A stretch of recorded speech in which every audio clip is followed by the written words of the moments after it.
My name is Amanda Surgner. My brother, G.B. Little, graduated in the class of 1979, and our parents were Anne and George Little, who were part of that early group with Pat Horgan and the Schmidts and the Siffs, who sat down at a table to solve a problem. They needed a school for their very bright and dyslexic sons. And I think Pat Horgan said it beautifully in that video. They created something special, and now we need to be stewards of that heart that they gave. As I watched this video, I'm sort of astounded that people who sat around a table and had a dream created this, and they weren't educators, they just were passionate parents. And if you look at the adventure of the first 50 years, it wasn't easy, it was challenges, it was left turns and right turns and financial challenges and not sure whether the enrollment was going to be what it needed to be. But perseverance and resilience were part of this journey. And even though times are very different now than the beginning, we still sit around the table and we dream. And just last week, a group of us were in Founders Hall around a table with a master plan and renderings of what will be on this campus in the short term and in the long term. And folks, I'm here to tell you, put your seatbelt on, because the adventure is not over. We have good things to do.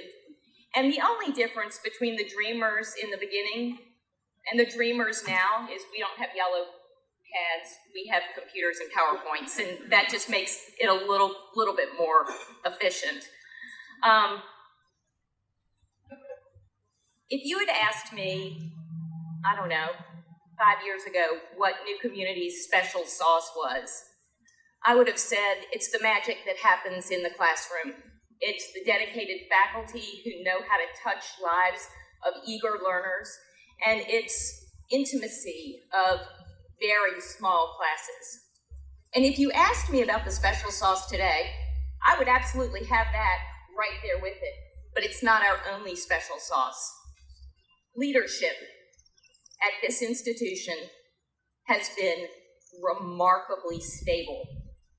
2 incredible women who were master teachers, master administrators, and believed in our children and in their capacity, stuck with us through thick and thin. Joyanne Greenwood was the anchor. She had this quiet confidence.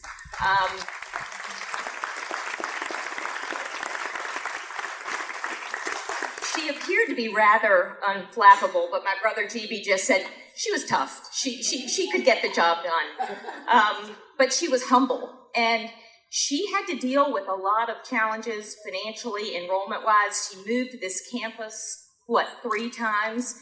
And that is hard work. And what I hope and pray is that when she retired in 2012, that she felt that her life's work was complete and that she had done what needed to be done for this school. I love that.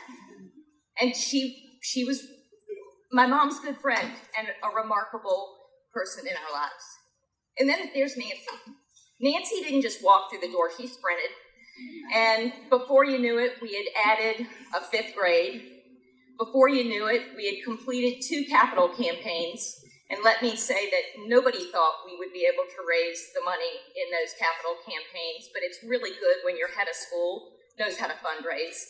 She knows how to build relationships. She knows how to tell the story.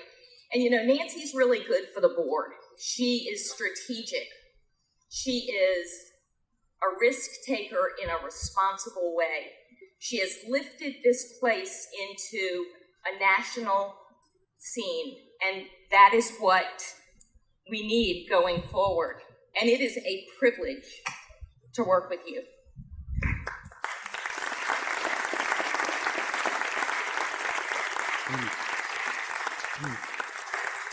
And my closing is rather simple, but it's the why for me. I had a friend who I still have as a friend, whose son was in the public school system. And she knew really early on that it was not necessarily meeting his academic needs. He was identified as being dyslexic, and yet she kept him there because he had friends. And she also knew that changing schools to new community was going to put him in a very different environment. And she put it off and put it off and put it off until she couldn't anymore. And she enrolled him. And several weeks after she enrolled him, I ran into her. And of course, I asked how things at New Community were. And she looked at me in this vulnerable way, and she said, for so many years, when I picked him up at school, he was defeated. He was sad, and he cried. And she said, when I picked him up at New Community that first day, he looked at me square in the eyes, and he said, I'm smart. And that's what we do.